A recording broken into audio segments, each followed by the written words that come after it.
सुंदर सुअवसर प्राप्त होता है और ऐसे मंगलमय कार्य होते हैं। और यह भी एक पवित्र पहचान है कि जब धन संपत्ति, ऐश्वर्य, पद, प्रतिष्ठा न्याय के मार्ग से धर्म पूर्वक ईमानदारी से व्यक्ति प्राप्त करता है, तो ऐसे धन संपत्ति, वैभव, ऐश्वर्य और शक्ति के द्वारा पवित्र कार्य का संपादन होता है। अपवित्र मार्ग से आए हुए धन और संपत्ति से पवित्र कार्य नहीं हो पाता, वैसी प्रेरणा ही नहीं होती। इसलिए संपूर्ण चौधरी परिवार को हम मंगलाशीष प्रदान करते हैं इस व्यासपीठ से। और बंधुओं, भगवान की जब विशेष कृपा होती है तो जीव को सत्संग का सौभाग्य प्राप्त होता है। भगवान जब विशेष करुणा करते हैं तो जीव को सत्संग प्रदान करते हैं। धन संपत्ति, पुत्र पौत्र, सुख समृद्धि, ये तो हमारे प्रारब्ध से हमको प्राप्त हो जाती है। हमारे प्रारब्ध में पूर्व जन्म के कर्मानुसार जो विधान रचित है उतना हमें प्राप्त हो जाता है। लेकिन सत्संग की प्राप्ति, कहते हैं सत्संग की प्राप्ति भगवान की कृपा से होती है। बिनु सत्संग विवेक न होई और राम कृपा बिनु सुलभ न सोई। बिना सत्संग के विवेक की प्राप्ति नहीं हो सकती, और सत्संग की प्राप्ति कहते हैं राम कृपा बिनु सुलभ न सोई। भगवान की अगर कृपा न हो तो सत्संग की प्राप्ति नहीं होती। और हमको आपको सत्संग की प्राप्ति हो रही है, इसका मतलब है भगवान की कृपा हो चुकी है। भगवान की कृपा का यही प्रमाण है कि हमको आपको भगवान की कथा प्राप्त हो रही है, सत्संगति प्राप्त हो रही है। देवर्षि नारद सनकादिकों से सत्संग की महिमा का वर्णन करते हुए कहते हैं कि भाग्योदयेन बहुजन्म समर्जितेन सत्संगमं च लभते पुरुषो यदा वै अज्ञान हेतु कृत मोह मदांधकार नाशम विधाय ही तदोदयते विवेकः।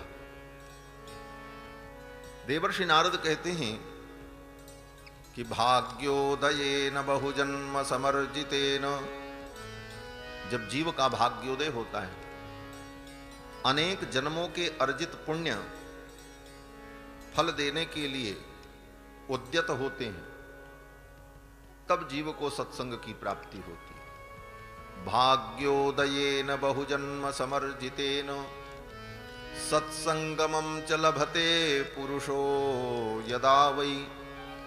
और इस प्रकार अपने पूर्वकृत पुण्य कर्मों के और भाग्योदय के परिणाम स्वरूप जब जीव को सत्संग प्राप्त होता है, तो सत्संग में आकर अज्ञान का हेतु जो मोह है उसका विनाश होता है। अज्ञान हेतु कृत मोह मदांधकार, अज्ञान का हेतु जो मोह है, जो महान दुख का हेतु है, ऐसे मोह का विनाश होता है। अज्ञान हेतु कृत मोह मदांधकार नाशम विधाय ही तदोदयते विवेकः।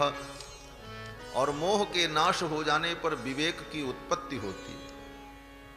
इसी प्रसंग को, इसी भाव को गोस्वामी तुलसीदास जी ने एक चौपाई में कहा, बिनु सत्संग विवेक न होई और राम कृपा बिनु सुलभ न सोई। और अन्यत्र भी कहा कि बिनु सत्संग न हरि कथा तेहि बिनु मोह न भाग, मोह गए बिन राम पद हो ही न दृढ़ अनुराग। जब तक सत्संग नहीं होगा तब तक मोह का विनाश नहीं होगा, और जब तक मोह का विनाश नहीं होगा तब तक भगवान के चरणों में दृढ़ अनुराग नहीं। मोह गए बिनु राम पद हो ही न दृढ़ अनुराग। मोह क्या है? जिस मोह के कारण हम भगवान से दूर हैं, जिस मोह के कारण अज्ञान है, जिस मोह के कारण हम दुख प्राप्त कर रहे हैं, ये मोह क्या है? बोले मोह का मतलब अन्यथा ज्ञान। अन्यथा ज्ञान को ही मोह कहा जाता है एक प्रकार से। अन्यथा ज्ञान का मतलब जो यथावत नहीं है उसको, जो यथावत है उसको यथावत न समझ करके अन्यथा समझ लेना, ये अन्यथा ज्ञान। ये अन्यथा ज्ञान ही व्यक्ति के मोह का कारण है, दुख का कारण है, यही मोह। और एक विषय में नहीं, समस्त विषयों में अन्यथा ज्ञान। अन्यथा का सीधा सीधा अर्थ है यथा, माने जैसे जो है उसको कहते हैं यथा, और जो जैसे है उसको ठीक वैसा न समझना अन्यथा। समझ में आ रहा है? अन्यथा। और ये अन्यथा ज्ञान ही मोह है और यही दुख का कारण है। और ये कितने विषयों में है? बोले अनेक विषयों में। सबसे पहले तो अपने ही विषय में, हम क्या हैं यथावत ये न जान करके हम अपने को अन्यथा ही समझ लेते हैं।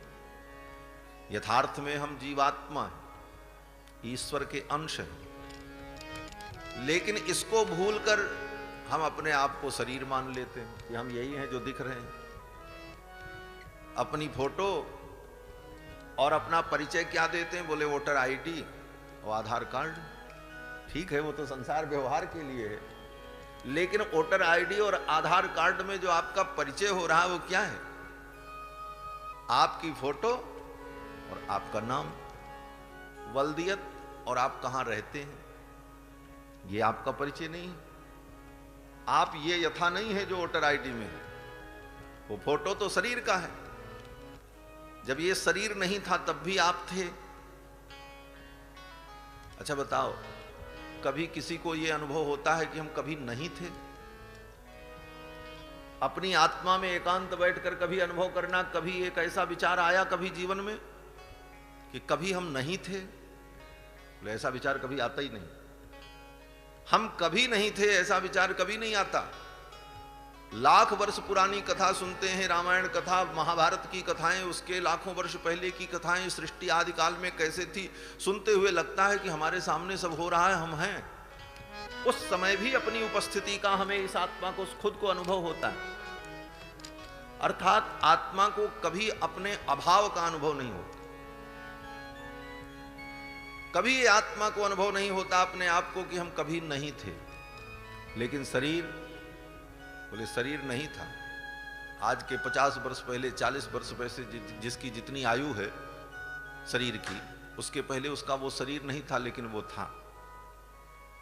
और उसका नाम, बोले जो नाम है रामदास, गोविंद दास, केशव माधव, जो जिसका नाम है, वो नाम भी जब शरीर पैदा हुआ तब शरीर का बाद में लोगों ने नाम रखा, नामकरण किया, उसके पहले वो नाम भी नहीं था। और शरीर जब पैदा हुआ तब उस शरीर का वो, शरीर की वो आकृति जानी गई जिसकी फोटो खींचकर और नाम लिख करके हम अपना परिचय देते हैं। क्या वही हमारा परिचय? संसार के व्यवहार के लिए तो वो परिचय है, लेकिन वो हम हैं नहीं। हम कौन हैं? बोले हम आत्म रूप हैं, ईश्वर के अंश हैं। ये हमारा यथार्थ स्वरूप है। और इस यथा ज्ञान को न मानकर हम अपने को अन्यथा ही मानते रह जाते हैं। यही अन्यथा ज्ञान मोह है, जो अपने शरीर से ही शुरू होता है। उसके बाद संसार की जितनी वस्तुएं हैं, इन वस्तुओं में अन्यथा ज्ञान, ये हमारा है। तुम्हारा पहले भी नहीं था, आज भी नहीं है, कभी नहीं रहेगा। तुम तो एक उस यात्री के समान हो। जैसे यात्री रेलवे स्टेशन पर जाता है तो स्टेशन की हर चीज उसकी है, चाहे जो उपयोग करे, पानी पी ले, पंखे के नीचे बैठ जाए, कुर्सी पर बैठ जाए, लेकिन उसका कुछ नहीं है। उसी प्रकार से इस जीवन यात्रा में संसार की हर वस्तुएं जो भी है, अपना कुछ नहीं है, लेकिन उसको भी हम अपना मान लेते हैं। यही अन्यथा ज्ञान। इस प्रकार के कितने अन्यथा ज्ञान हमारे जीवन में हैं, अब आप खुद तय करना। संसार के व्यक्तियों को अपना मान लेते हैं, ये हमारे हैं, ये हमारे हैं। यथार्थ में कोई किसी का नहीं। इस अन्यथा ज्ञान के कारण ही जीवात्मा मोह में पड़कर, इसी मोह को माया कहते हैं। इसीलिए जादूगर जो जादू दिखाता है उसको माया जाल कहा जाता है। क्या दिखाता है? बोले दिखाता है कि एक बच्चे को बैठाया और उसका पेट फाड़ दिया, फिर भी बच्चा हंस रहा है। बोले जो आप देख रहे हैं वो है नहीं, न उसका पेट फटा न चाकू मारा गया, लेकिन आपको दिख रहा है कि इसका पेट फाड़ दिया गया, इसको चाकू मार दिया। यथार्थ में वो बच्चा सुरक्षित है, यथावत है, लेकिन उस यथावत को न समझ करके आपने अन्यथा समझ लिया। यही अन्यथा ज्ञान मोह है, यही माया, अन्यथा ज्ञान। और ये अन्यथा ज्ञान ही व्यक्ति के आत्मा के अपहरण का कारण बनता है। शास्त्रों में कहा गया, यो अन्यथा संतमात्मानम अन्यथा प्रतिपद्यते। योन्यथा संतमात्मानम, जो ये आत्मा यथावत है उसको वैसा न समझकर आत्मानम अन्यथा प्रतिपद्यते, हम आपको अपने आप को अन्यथा समझ लेते हैं। किम तेन न कृतम पापम, शास्त्र कहता उस व्यक्ति के द्वारा कौन सा पाप नहीं होता। यही कारण है कि हम पाप करते हैं, अन्यथा ज्ञान के कारण। इस अन्यथा ज्ञान के कारण ही हमारे जीवन में पाप होता है। किम तेन न कृतम पापम चौरेण आत्मापहारिणा। और इस अन्यथा ज्ञान से युक्त वो प्राणी चौरेण आत्मापहारिणा, वो अपनी आत्मा का ही अपहरण करता है, अपने वास्तविक स्वरूप का अपहरण करके खुद की चोरी का वो अपराधी बन जाता है, आत्मचौर्य हो जाता है।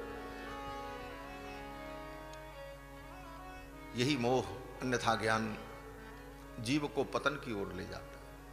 इस मोह का विनाश तभी होगा जब हम सत्संग में आएंगे। ये हमारा शरीर, जिस शरीर के संबंध से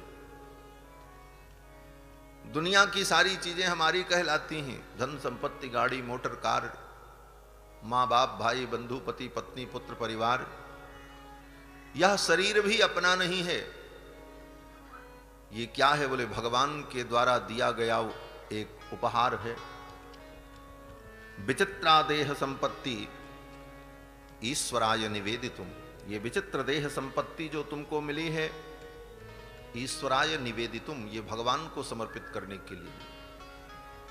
पूर्वमेव कृता ब्रह्मण हस्तपादादि संयुता।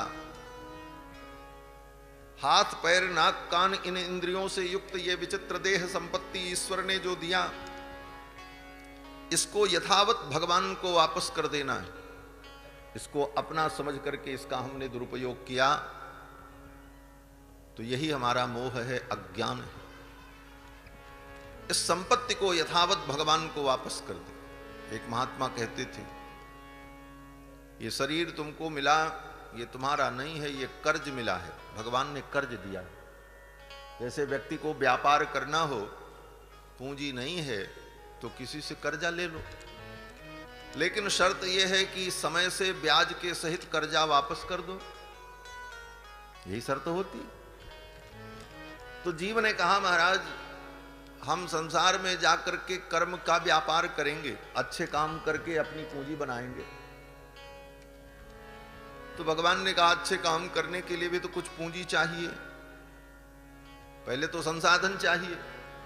जीव ने कहा, मेरे पास कुछ नहीं है। भगवान ने कहा, चलो हम तुमको कर्ज दे देते हैं, ये शरीर दे देते हैं, जिस शरीर से तुमको सारे कर्म करने में सुविधा होगी, और कुछ दिनों के लिए देते हैं, उसके बाद तुम्हें ये वापस करना होगा और ब्याज के सहित वापस करना होगा। जीव भगवान से इस शरीर को कर्ज के रूप में लेकर के आया और भगवान ने करुणा करके दिया।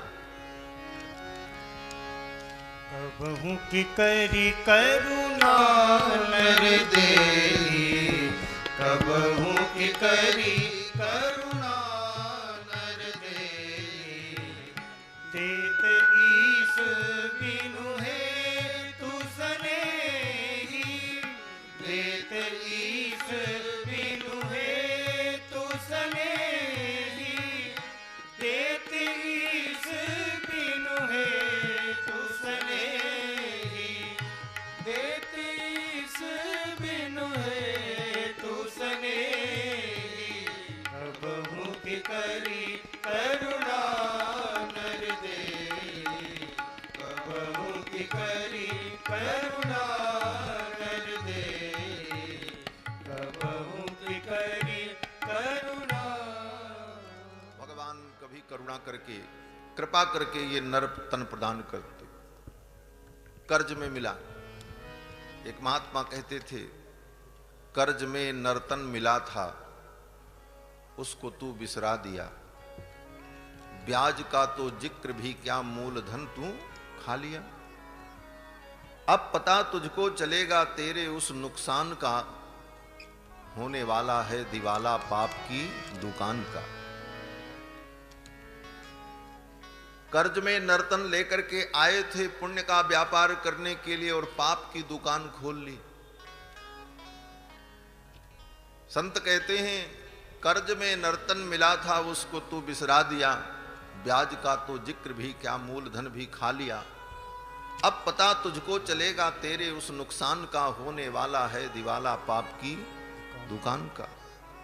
जमराज के दरबार से जब काल कुड़की आएगी, जिंदगी तेरी अधम नीलाम कर दी जाएगी। यही होगा। और फिर इसका भरपाई करना पड़ेगा अनेक जन्मों तक। व्यक्ति कर्ज लेकर के ब्याज भी न दे और मूलधन भी खा जाए, तब कब तक उसको घिस घिस करके चुकाना पड़ेगा। फिर वही 84 का चक्कर, पुनरपि जननम पुनरपि मरणम पुनरपि जननी जठरे शयनम। तो बंधुओं, इस मानव जीवन को पाकर, सत्संग करके, अपने आत्मा के स्वरूप को जानकर, भगवान के स्वरूप को जानकर, जगत के व्यवहार को व्यवहारवत चलाते हुए,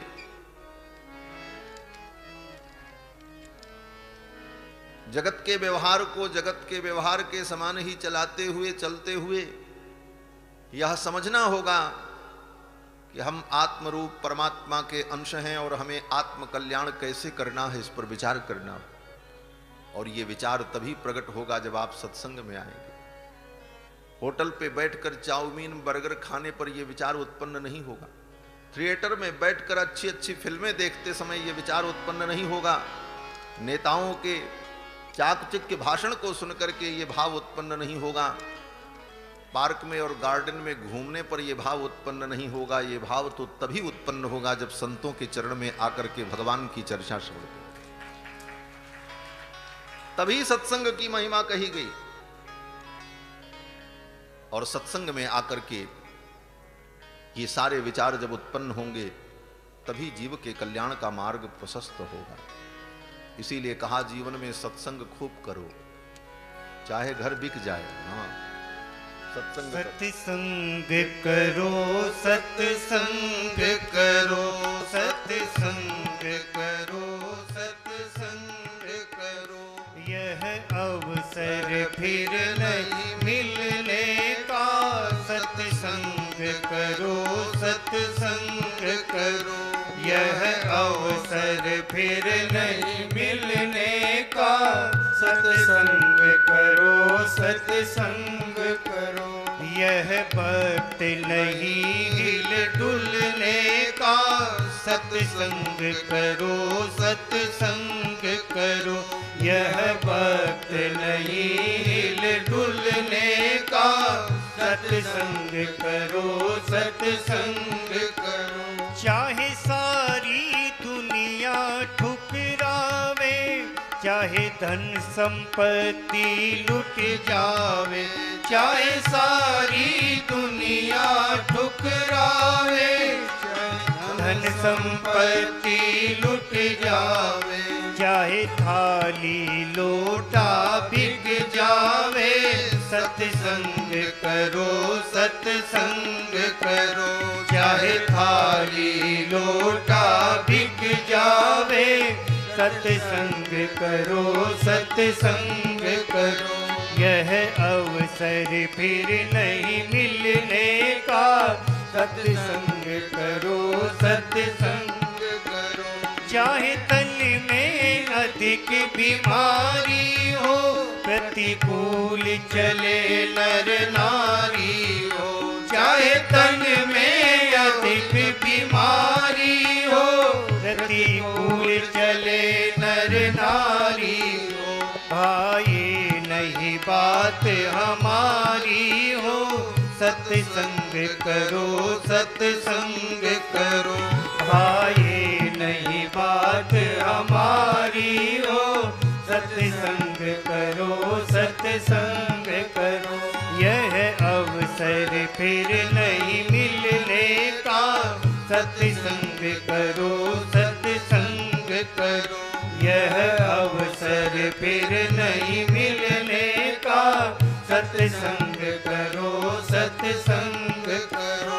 अपमान अचानक हो जावे, निज साथी सभी बिछुड़ जावे। अपमान अचानक हो जावे, निज साथी सभी बिछुड़ जावे।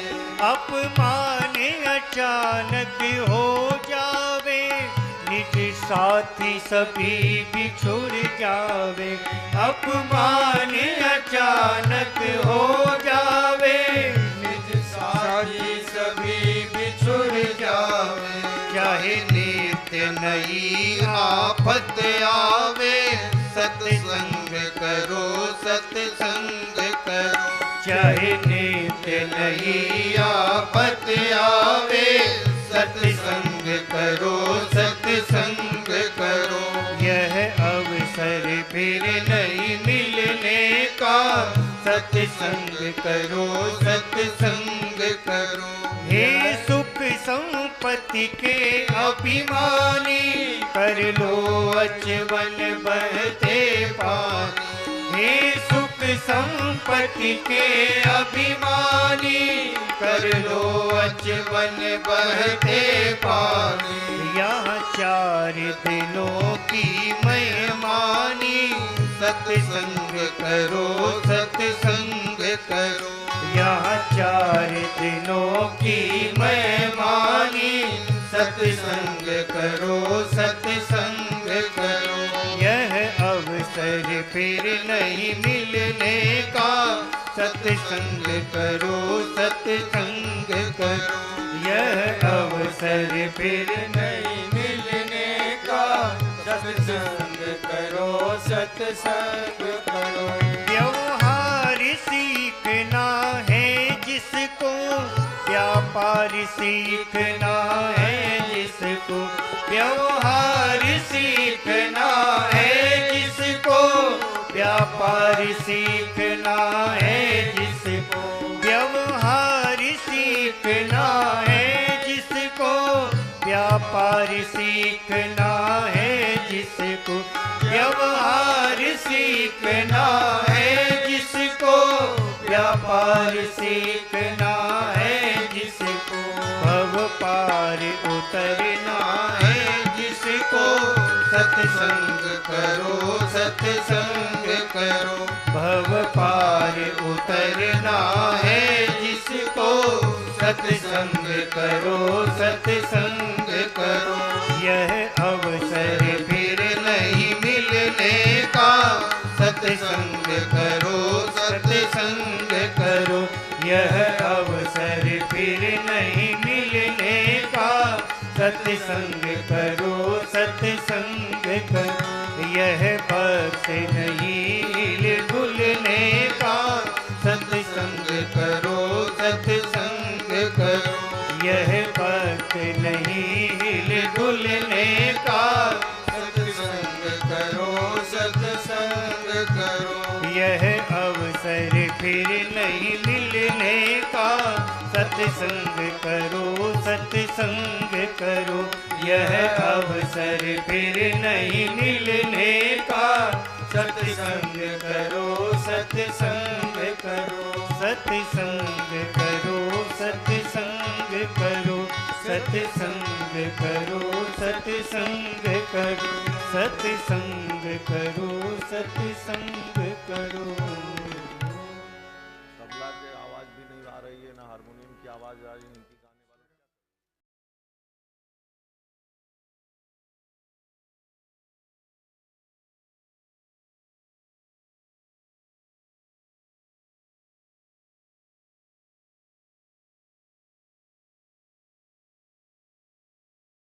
रामचंद्र भगवान की जय। श्री हनुमान जी महाराज की जय। जय जय सीताराम।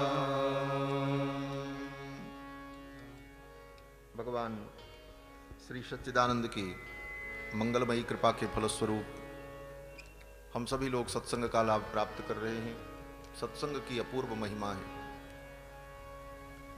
मति कीरति गति भूति भलाई, जहाँ जब जतन जहाँ जहीं पाई, सो जानब सत्संग प्रभाव, लोकहु वेद न आन उपाऊ।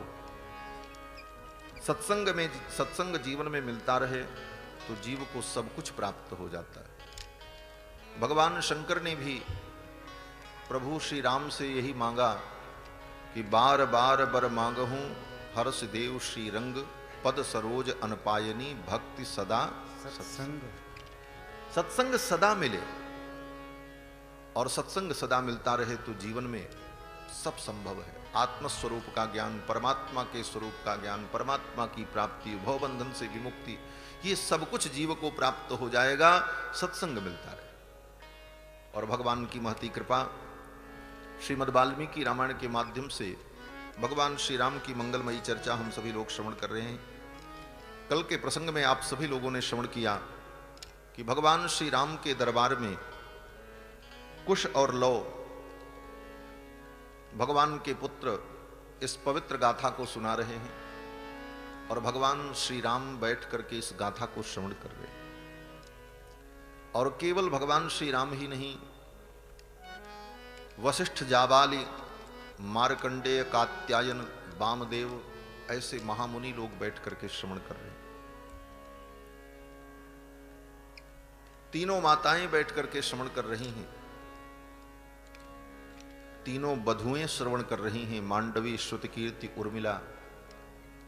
उनके पुत्र तक्ष, पुष्कल, सुबाहु, श्रुतसेन, अंगद, चित्रकेतु, संपूर्ण राज परिवार, राम जी का परिवार इस कथा को श्रवण कर रहा है। लवकुश ने पहले अयोध्या का वर्णन किया। अयोध्या भगवान का स्वरूप है, भगवान का ही प्रगट रूप श्रीधाम अयोध्या है। इसीलिए आचार्यों ने कहा कि भगवान की लीला और भगवान का धाम और भगवान का रूप और भगवान का नाम, ये चारों एक ही हैं, अलग अलग नहीं। रामस्य नाम रूपम च लीलाधाम परात्परम, एतच्चतुष्टयं नित्यं सच्चिदानंद विग्रहम। भगवान का नाम, भगवान का रूप, भगवान की लीला, भगवान का धाम, ये चारों सच्चिदानंद है। भगवान का नाम भी भगवान ही है। जगत में नाम और नामी में भेद होता है। आप नामी हैं और आपका नाम आपसे अलग है। आप नाम नहीं है, आप उस नाम को धारण करने वाले नामी हैं। और जो नाम है वो आप नहीं है। नाम और नामी में भेद होता है, लेकिन भगवान की विशेषता यह है कि भगवान और भगवान का नाम दोनों एक ही हैं, अलग नहीं। रामस्य नाम रूपम च लीलाधाम परात्परम, एतच्चतुष्टयम नित्यम सच्चिदानंद विग्रहम। और भगवान का धाम भी भगवान ही है, भगवान से अतिरिक्त नहीं। ऐसे भगवान के पवित्र श्री अवध धाम का वर्णन किया। और ऐसे भी अयोध्यापुरी तो भगवान के श्री अंग में ही विराजमान है। सातों मोक्षदायिनी पुरियां भगवान के एक एक अंग में प्रतिष्ठित हैं। भगवान शंकर कहते हैं उज्जैनपुरी जो महाकाल की नगरी है, मोक्षदायिनी पुरियों में एक, क्षिप्रा के तट पर वह मोक्षदायिनी पुरी उज्जैनी भगवान के चरण में विराजमान है। विष्णु पाद अवंतिका, अवंतिकापुरी भगवान के पादारविंद में प्रतिष्ठित है। विष्णोर्पाद अवंतिका गुणमयी मध्ये च कांचीपुरी। सात मोक्षदायिनी पुरियों में जो कांचीपुरी है वो भगवान की कमर में प्रतिष्ठित है। नाभिम द्वारवतीम तथा च हृदयम, द्वारकापुरी जो है वो भगवान की नाभि में प्रतिष्ठित है। हृदयम मायापुरी पुण्यदा, और मायापुरी हरिद्वार जो है वो भगवान के हृदय में प्रतिष्ठित है। ग्रीवा मूलमुदाहरन्ति मथुरा, मथुरापुरी भगवान के कंठ में प्रतिष्ठित है। नासांच वाराणसी, और वाराणसी भगवान की नाक में प्रतिष्ठित है। एतद् ब्रह्म पदम वदन्ति मुनयोरयोध्यापुरी मस्तकम, और अयोध्यापुरी भगवान के मस्तक में विराजमान सर्वोपरि है। ये भगवान शंकर कह रहे हैं, विष्णोः पाद अवंतिका गुणमयी मध्ये च कांचीपुरी, नाभिम द्वारवती तथा च हृदय मायापुरी पुण्यदा, ग्रीवामूल मुदाहरन्ति मथुरा नासांच वाराणसी, एतद् ब्रह्म पदम वदन्ति मुनयोः अयोध्यापुरी मस्तकम। अयोध्यापुरी भगवान के मस्तक पर विराजमान, भगवान के ब्रह्मरंध्र में प्रतिष्ठित भगवान की दिव्य मंगलमयी पुरी अयोध्यापुरी, जिसके वैभव का वर्णन कुश और लव ने किया। ऐसी अयोध्या में सूर्य वंश के बड़े प्रतापी राजा धर्मात्मा राजा महाराज दशरथ, तस्याम पुर्याम अयोध्यायाम वेदवित् सर्वसंग्रह, तस्याम पुर्याम, उस पुरी में जिस पुरी का वर्णन अभी कर रहे थे, तस्याम पुर्याम अयोध्यायाम वेदवित् सर्वसंग्रह, वेदवित् सर्वसंग्रह, सब कुछ जिन्होंने जाना है, अनुभव किया है, जो ज्ञातव्य है, ऐसे समस्त ज्ञातव्य विषयों को जिन्होंने अपने जीवन में अनुभव किया है, जाना है, सर्वसंग्रह, जिनके जीवन में सब प्रकार का संग्रह है, जन बल, धन बल, सैन्य बल, संगठन बल, शस्त्र बल, अस्त्र बल, विद्या बल, बुद्धि बल, समस्त प्रकार का संग्रह जिनके जीवन में है, ऐसे श्री दशरथ जी महाराज वेदवित् सर्वसंग्रह, दीर्घदर्शी महातेजा पौरजान पद प्रिय, जो दीर्घदर्शी है, दूरदर्शी है, बड़े विचारवान हैं और महातेजस्वी भी हैं। पौरजान पद प्रिय, जो अपने जनपद की, अपने नगर की जनता को परम प्रिय हैं, प्रजा जिनसे प्रेम करती। ऐसे कौन? बोले इक्ष्वाकूणाम अतिरथो, इक्ष्वाकु के वंश में उत्पन्न होने वाले अतिरथी है। अतिरथी जो होता है वो महारथी से भी ज्यादा वीर होता है। महारथी का तो नाम सुना ही, महाभारत में बड़े बड़े महारथी थे, जो एक साथ अनेक महारथियों से युद्ध करने का सामर्थ्य रखता हो, उसको अतिरथी कहते। दशरथ जी महाराज ऐसे वीर थे। इक्ष्वाकूणाम अतिरथो यज्वा धर्म परो वशी, और केवल युद्ध कला कौशल में ही प्रवीण नहीं थे दशरथ जी महाराज, यज्वा, बड़े बड़े यज्ञों को उन्होंने किया, याजक हैं, यज्ञ करते हैं, और क्षत्रियों का तो ये परम धर्म है। बड़े बड़े यज्ञों को करना, यज्ञ के द्वारा भगवान की आराधना करना, ये राजाओं का ही धर्म था। देखो, सब प्रकार के धर्म परिस्थिति के अनुकूल सबके लिए भिन्न भिन्न होते हैं। जैसे ट्रेन में बिना टिकट यात्रा करते हुए कोई पकड़ा गया, तब उसके लिए क्या विधान है? बोले दो विधान है। या तो आप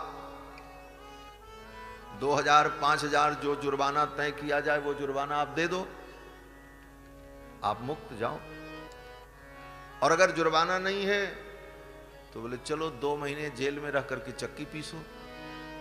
2 में से तो एक करना ही पड़ेगा। उसी प्रकार से इस संसार में जीवात्मा आया, हमने जो अपराध किए, पाप किए, उन पापों की,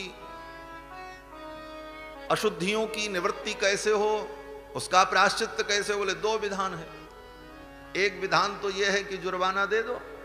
जुर्माना क्या? बोले धन तुमको भगवान ने दिया है तो खूब यज्ञ करो, दान करो, पुण्य करो, खिलाओ पिलाओ, परोपकार करो, परहित करो, पवित्र हो जाओ। अगर ये देने का सामर्थ्य नहीं है तो फिर चलो चक्की पीसो, खूब व्रत करो अनुष्ठान करो, तपस्या करो, जप करो, ध्यान लगाओ, तीर्थ यात्रा करो, पैदल यात्रा करो, तीर्थों में स्नान करो, शरीर के द्वारा तप सहन करके, तप करके अपने कर्मों का प्रायश्चित्त करो। धन नहीं तो तन से ही तप हो जाए। तो जिस प्रकार से दंड दो प्रकार का होता है, शारीरिक और आर्थिक, उसी प्रकार से अंतःकरण की शुद्धि के लिए, पाप की निवृत्ति के लिए, धर्म की प्राप्ति के लिए आर्थिक और दैहिक दो प्रकार के धर्म होते। तो राजाओं के पास अर्थ होता है धन संपत्ति, इसलिए वो बड़े बड़े यज्ञ करें, उनके लिए विधान करो क्योंकि तुमको भगवान ने दिया।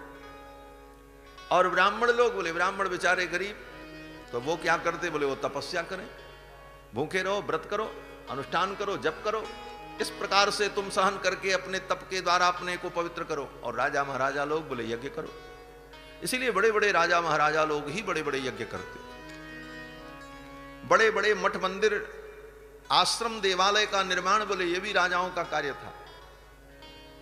ये तो कलयुग में सब राजे रजवाड़े मिट गए, अब धर्म का काम कौन करे। और जो राजा बने, आधुनिक राजा जिनको विधायक एमपी कहते हैं, वो तो खुद ही आपका घर लूटने के लिए तैयार बैठे हैं। वो क्या मंदिर बनाएंगे, वो क्या मठ बनाएंगे। तब ये जिम्मेदारी संतों के ऊपर आ गई और संत लोग घूम घूम करके एक एक रुपए चंदा मांग मांग करके मठ मंदिर आश्रम यत्र तत्र बना करके धर्म की रक्षा में लगे हुए। नहीं तो ये काम संतों का नहीं है। संतों का काम तो भजन करना है, स्वाध्याय करना। भजन करो, तपस्या करो, स्वाध्याय करो, उपदेश करो।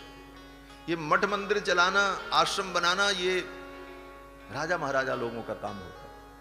लेकिन वर्तमान में ये सारी परिस्थितियां विपरीत हो गई, इसलिए धर्म का केंद्र सुरक्षित रहे, इसलिए संत महात्माओं ने ये वीणा उठाया और लोगों से चुटकी चंदा लेकर के धीरे धीरे मठ मंदिर बना करके धर्म की रक्षा में लगे। तो यज्ञ आगादि करना ये बड़े बड़े धर्म राजाओं का। दशरथ जी महाराज ने बहुत यज्ञ किया। महर्षि वाल्मीकि कहते हैं कि इक्ष्वाकूणाम अतिरथो यज्वा धर्म परो वशी। अनेक यज्ञ किया उन्होंने। सोमयाग, अग्निष्टोम याग, उक्त याग, षोडशी याग, वाजपेय, ऐसे ऐसे अनेक यज्ञ श्री दशरथ जी महाराज ने किए। और महर्षि कल्पो राजर्षि। महर्षि कल्पो हैं तो राजा, लेकिन किसी महर्षि से कम नहीं। महर्षियों का जीवन जितना तपोमय होता है, त्यागमय और ज्ञान विज्ञान से संयुक्त, उस प्रकार का जीवन महर्षि के समान जीवन दशरथ जी का। इसीलिए वाल्मीकि जी कहते हैं कि महर्षि कल्पो, महर्षि कल्प है। कल्प का मतलब होता है उसके समान होते हुए उससे कुछ कम, इसको कहा जाता कल्प।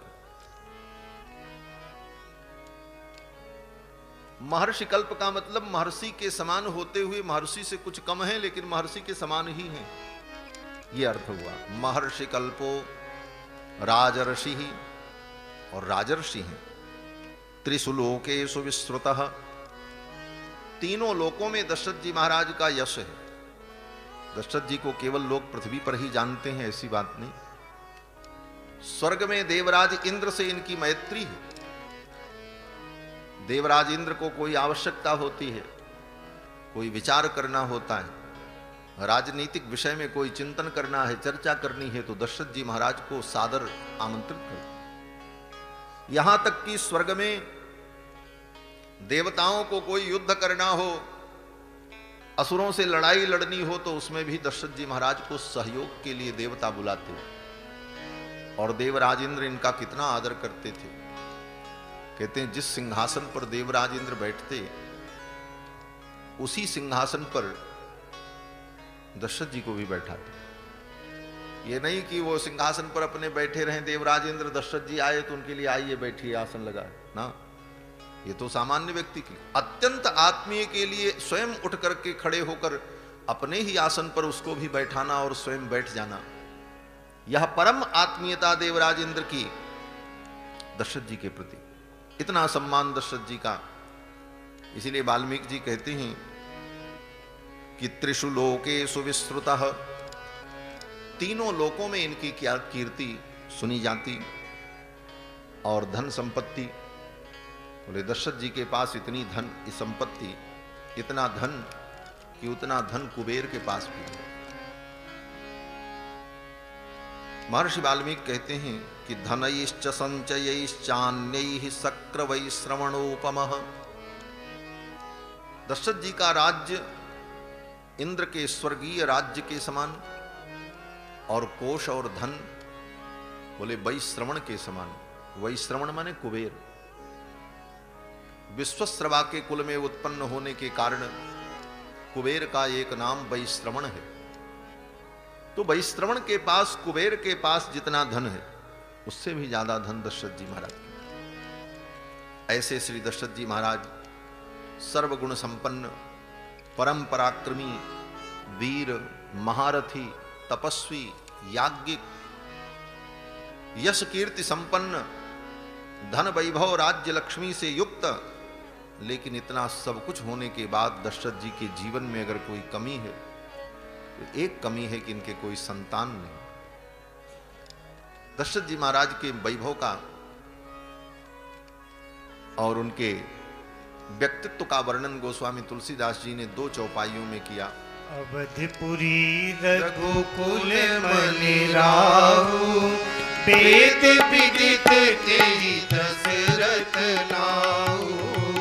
अवधपुरी रघुकुल मनि राहु, वेद विदित तेहि दशरथ नाहु।